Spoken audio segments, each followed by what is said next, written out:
Muitíssimo obrigada, viu, pelo seu tempo, doutor Júlio Croda.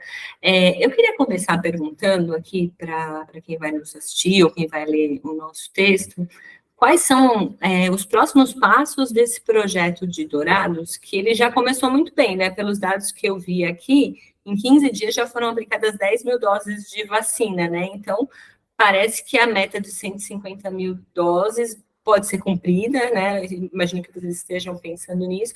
E depois que essa etapa da vacinação for feita, como é que esse trabalho vai ser desenvolvido para essa análise dessa cidade?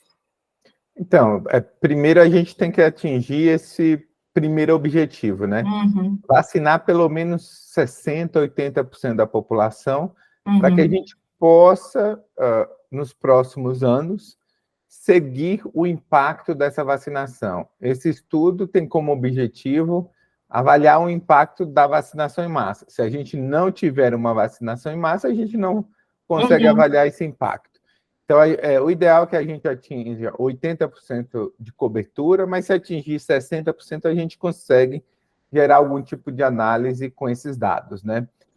A gente, no geral, quer entender, basicamente, se a gente vacinando essa grande parcela da população da cidade, se isso vai reduzir o número de casos de hospitalização e óbito. Nós iremos comparar com pessoas que não foram vacinadas, inclusive de outra faixa etária, que não pode ser vacinada, né, acima de 60 anos, menores de 4 anos, dentro da faixa etária, aquelas pessoas que não vacinaram para a doença, não tiveram oportunidade de comparecer à unidade básica de saúde. Também vamos comparar com a cidade que é muito próxima daqui, de Dourados, que é Ponta Porã, que é 100 quilômetros, que apresenta a mesma sazonalidade. E, portanto, é possível a gente estimar esse impacto em termos de redução de número de casos, de hospitalização e óbito. O segmento desse acompanhamento vai ser com as bases secundárias da vigilância. A gente usa o sistema ESUS-AB, uma ferramenta que chama PEC, que está disponível em todos os municípios, na atenção primária, então as vacinas estão sendo inseridas no próprio prontuário do paciente. A gente vai acompanhar o desfecho, ou seja, a ocorrência de casos através do SINAM, né, as notificações, vamos checar com o GAL, que é o Sistema Público de Realização de Exames, e eventualmente vamos checar até o SIM, que é o Sistema de Mortalidade, nas duas cidades, para traçar esse panorama de comparação. O objetivo é, ao longo dos próximos 3 anos, avaliar o impacto da vacinação. Vamos avaliar o impacto de uma dose de vacina, porque algumas pessoas não irão receber a segunda dose, porque não irão comparecer à unidade básica de saúde. Algumas pessoas vão receber 2 doses, e a gente pode ver, ao longo desses 3 anos, se vai ter a circulação de sorotipos diferentes, e se isso vai impactar na ocorrência de casos, hospitalização e óbito. Se a gente não tiver uma circulação tão intensa nos próximos anos, já existe uma proposta do estudo de expandir essa avaliação até 5 anos, para a gente ter o número de casos suficientes para poder avaliar o impacto da vacina. Importante entender que a gente vai avaliar esse impacto não só nas pessoas que foram vacinadas, mas também nas pessoas não vacinadas. Se a gente tiver uma elevada porcentagem da população vacinada, a gente pode ver aquela imunidade coletiva ou dita de rebanho em outros grupos etários, em pessoas não vacinadas. E esse é o primeiro estudo, né, que avalia realmente a vacinação em massa desse imunizante em uma população específica. É o primeiro estudo do mundo, não só do Brasil. E esse estudo ele foi pensado até mesmo, me corrija se eu estiver errado, antes do Ministério aprovar, então, a vacinação, né, no PNI, certo? Sim, foi pensado bem antes, né, para gerar mais evidência. A gente sabe que a vacina ela foi aprovada pela Anvisa, já está disponível no setor privado há alguns meses, e a ideia é gerar evidência de impacto, porque essa vacina, os ensaios clínicos fase 1, 2, 3, são ensaios para obtenção de registro, né? Então, eles avaliam eficácia e segurança a nível individual. E, assim, não é possível avaliar impacto, que é justamente o que a gente quer, como medida de saúde pública, né?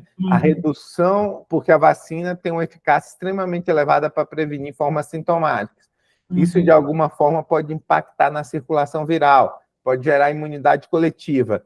Então, esses dados não são necessários para o registro junto à Anvisa para aprovação do medicamento, do imunobiológico. Mas esses dados são importantes em termos de saúde pública para qualquer sistema único de saúde gratuito ofertar para a sua população. Realmente, quantos por cento da população precisa vacinar para gerar um impacto significativo de redução de casos a nível local de uma cidade específica? Então, apesar de não ser necessário para aprovação, ele é muito importante para o SUS e para o Ministério da Saúde, no sentido de ampliar, né, a estratégia de prevenção da doença com mais um componente que seria a vacina.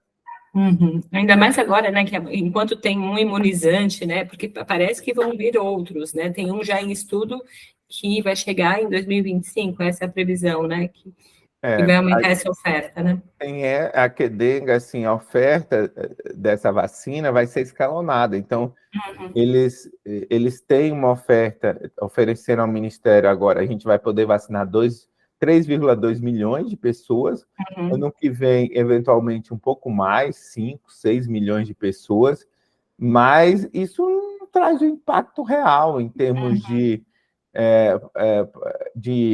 redução de casos, hospitalização e óbito no Brasil.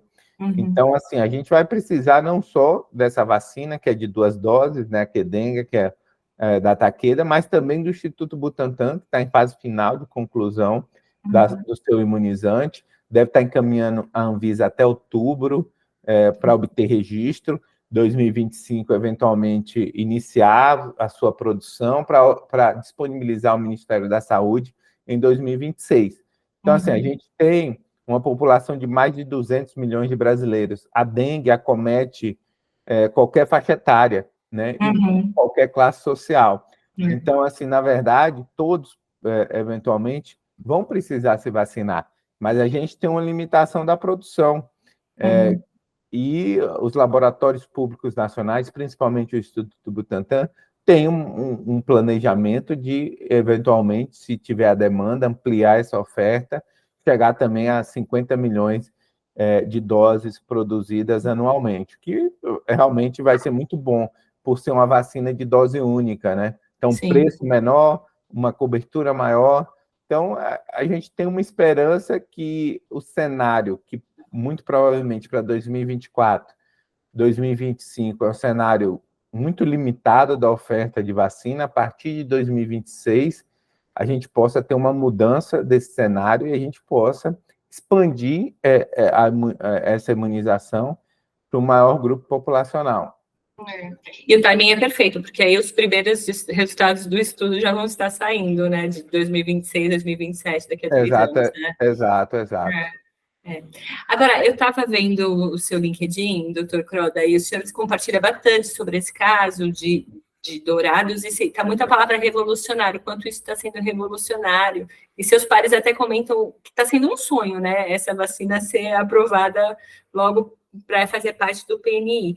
Eu estou dizendo isso e eu queria aproveitar para perguntar qual que é o atual cenário da dengue no Brasil. A gente tem um aumento de casos, 2024 está bastante preocupante, não é isso? A gente tem, assim, um aumento de casos nesse começo de ano bastante importante, né? Em diversos estados. Distrito Federal, essa semana, decretou estado de emergência. Pois é. O Acre, eventualmente Minas Gerais, outros estados já estão observando um aumento da procura de pacientes em unidades de emergência, a necessidade de ampliar a rede hospitalar, aumentando o número de leitos, salas de hidratação, contratação de profissionais, sendo que a gente está no início dessa epidemia. Agora é o início. O verão marca o início. O pico da doença, dependendo do estado, entre março e abril, em outros estados, entre abril e maio. Então, a gente tem alguns meses que a gente vai observar um aumento expressivo de casos. Ano passado, a gente bateu recorde de casos de dengue no Brasil, recorde de óbitos. Foram mais de 1,6 milhões de casos confirmados, 1.000 óbitos. Foi o país que mais teve casos de dengue do mundo, foi o Brasil. E para esse ano, o próprio Ministério da Saúde já admite que esse número deve ser superior ao do ano passado. Então, é muito preocupante. 2024, principalmente nesses primeiros meses, a gente tem que ficar bastante atento e fazer um trabalho de comunicação muito eficaz no que diz respeito à prevenção, na eliminação de focos, mas também organizar os serviços de saúde. Os gestores têm que entender, através do seu planejamento, dos seus planos de contenção, que é necessário ter um plano para ampliar a rede de atendimento, treinamento profissional, contratação de novos profissionais.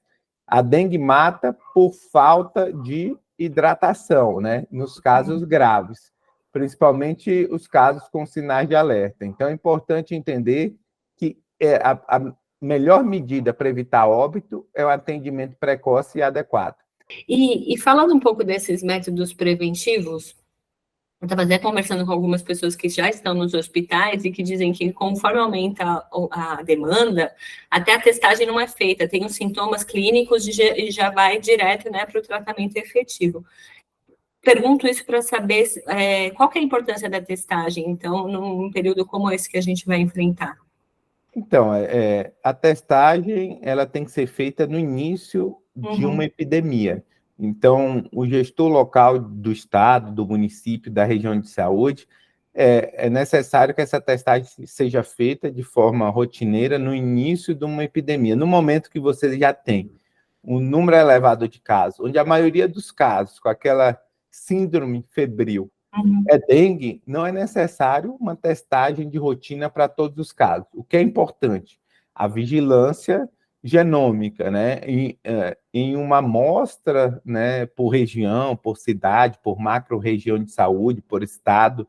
É importante ter uma amostra, um número específico de pacientes suspeitos, que se colete o material adequado nos primeiros dias de sintomas, geralmente de 3, no máximo até 5, onde você tem viremia, para você fazer o PCR, para você fazer o sequenciamento, identificar o sorotipo que está circulando, porque é importante monitorar o sorotipo. A introdução de novos sorotipos que não circulam há muito tempo é um indicativo de severidade no que diz respeito à epidemia, porque pode estar associado ao aumento de casos, aumento de hospitalização e óbito. Então,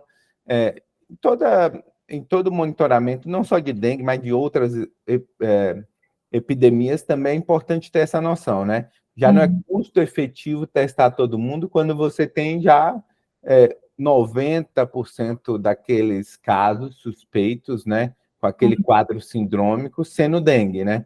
Então, a testagem é muito importante nos períodos interepidêmicos, ou seja, de baixa circulação do vírus, para capturar justamente tendências que não usuais, sorotipos, a introdução de sorotipos novos em uma determinada região, mas no momento que você tem claramente já um excesso de casos e você se encontra, né, em epidemia por uma doença, aí você para de testar, né, e centra os seus esforços muito mais na ampliação do seu serviço de saúde para atender a população.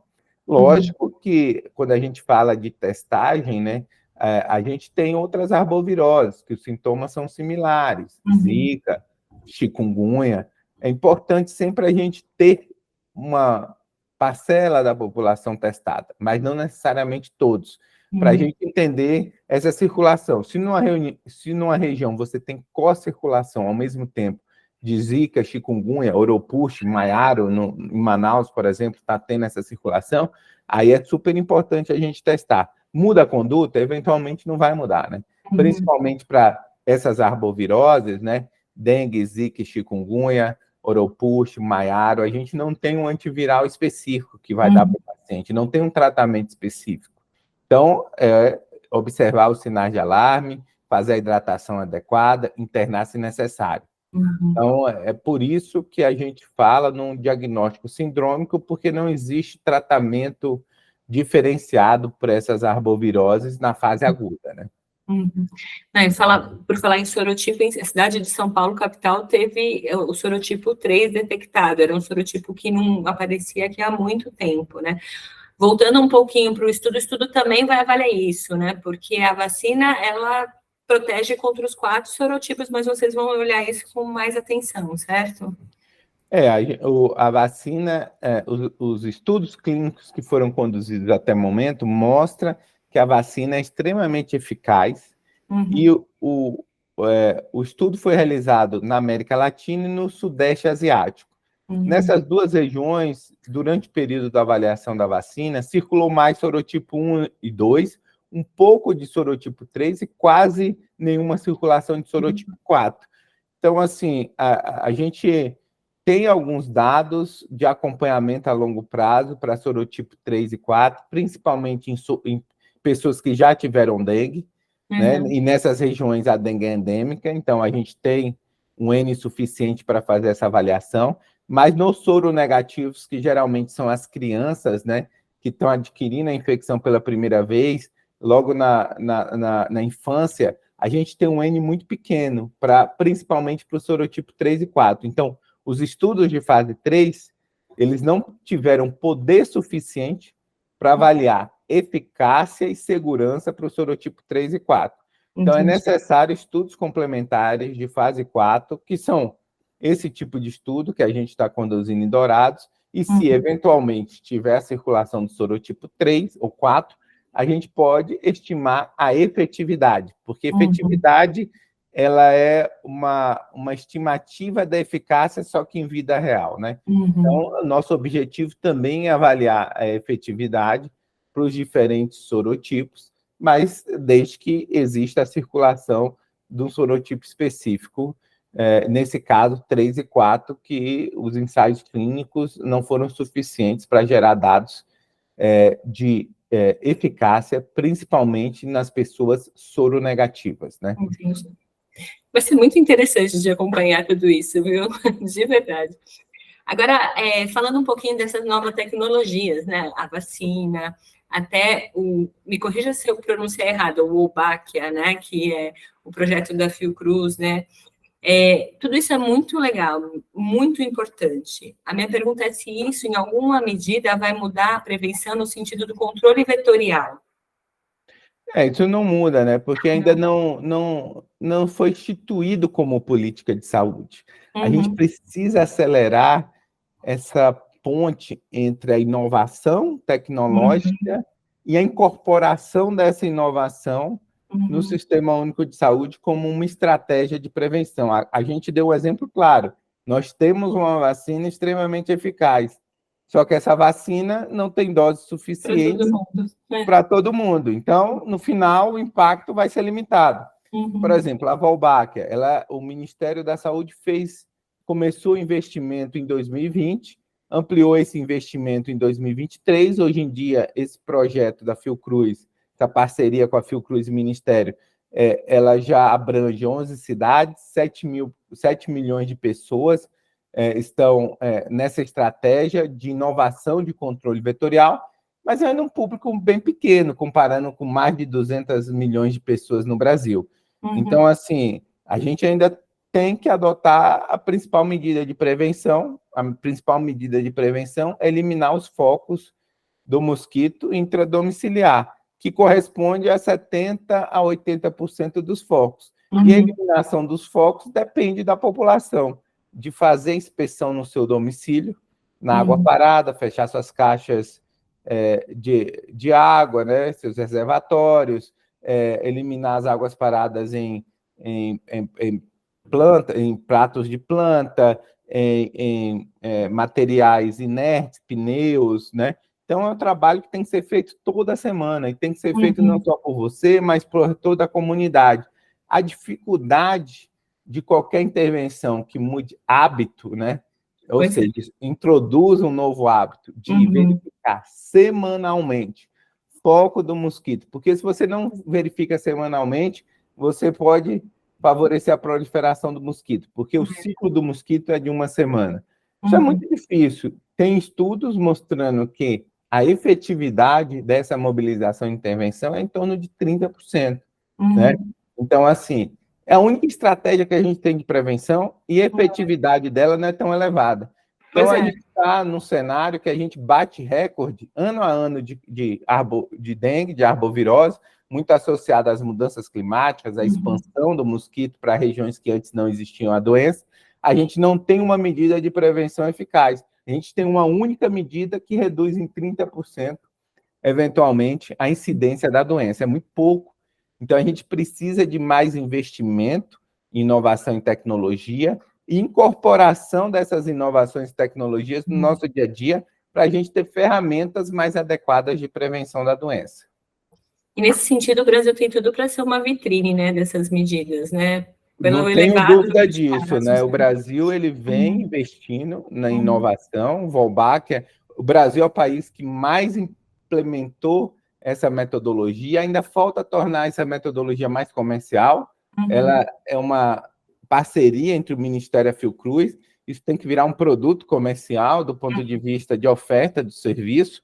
A vacina, a gente precisa dos laboratórios públicos trabalhando, Butantan, eventualmente Fiocruz, com transferência de tecnologia para ampliar o número de doses a serem ofertadas, mas o Brasil foi o primeiro país, né, a apoiar a expansão desse método de controle vetorial, a Wolbachia, também foi o primeiro país a adotar a vacina de dengue como medida de saúde pública. Então, ele está sendo inovador. O problema é que limitado ainda a uma pequena parcela da população. E aí eu vou fazer a minha última pergunta, que a gente combinou falar 30 minutos e o tempo voou. A minha última pergunta, o senhor até já adiantou, né, que é em relação a arboviroses e as mudanças climáticas, né? Então, a gente tem visto os números de casos no sul aumentarem muito, países que antes não tinham casos de dengue, Argentina, Uruguai, relatando.